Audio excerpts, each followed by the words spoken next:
Well, the latest Newspoll out this morning shows voters have had enough, and Anthony Albanese could be turfed out after just one term in power. Joining us live now is the Shadow Finance Minister Jane Hume. Joan, the coalition though, good morning by the way, the coalition isn't exactly cruising to victory either, because there's still that primary vote that's under 40 at this stage. So, I mean, that means a minority government is the most likely scenario. If so, does that mean chaos for the next 3 years, and therefore the people are poorer for it?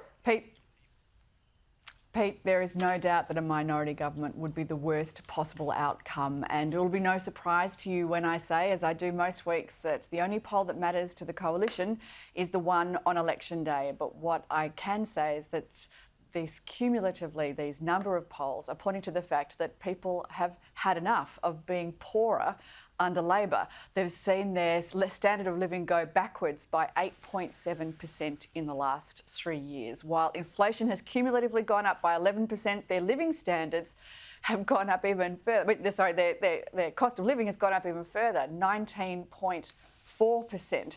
So people are really feeling that pain, and the only solution that the government has had is to spend more. That has made the problem worse. This is a government that is clearly out of ideas, they're out of excuses, and soon they'll be out of time. Right. I mean, contrary to that, though, unemployment's still down, inflation is tracking down, wages is above inflation. I mean, so you can cherry pick different parts, can't you?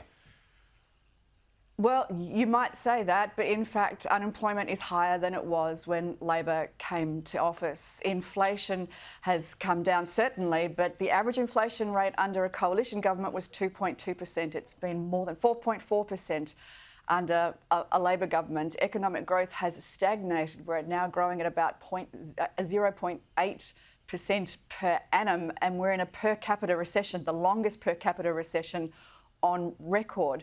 So I don't think that there's a particularly rosy outlook out there, and Australians certainly out there celebrating in the streets because they're doing so well. The last 3 years have been really tough for a lot of Australians, and they've told the Albanese government that they've had enough.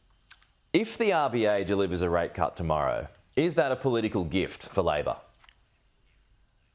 Well, it'll be absolutely, a blessing for those Australians that have been paying off their mortgages, around $50,000 more on the average Australian's mortgage in the last 3 years. That's $50,000 that Australian families are never going to get back.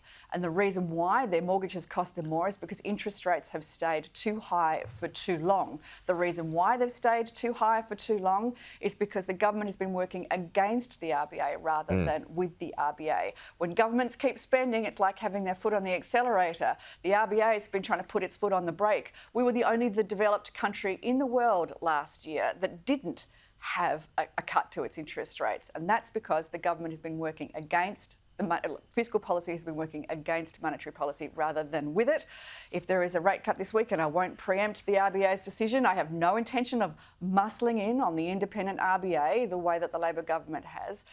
But should there be a rate cut tomorrow, it will be a relief for families, but will it be too little too late for those that have fallen so far behind? But this is such a politically charged RBA meeting, this one, for obvious reasons. I can't recall quite a countdown like this one for some time, given that there's an election around the corner. I mean, the politics are, though, it helps Albanese, does it not, if he gets a cut weeks, months before an election? Which is probably why we've seen the Labor government muscle up and get a little heavy with the RBA, trying to verbal them a little bit over the last few months. Well, Jim Chalmers is saying this morning for everybody to stay quiet, not to. Yes, that's exactly right, because he's realised that it hasn't worked well for him in the past. In fact, now we're going to see a change of the RBA board in the April meeting. I'm not entirely sure what the implications of that might be, but so frustrated has Jim Chalmers been with the RBA that he's messed around with the board.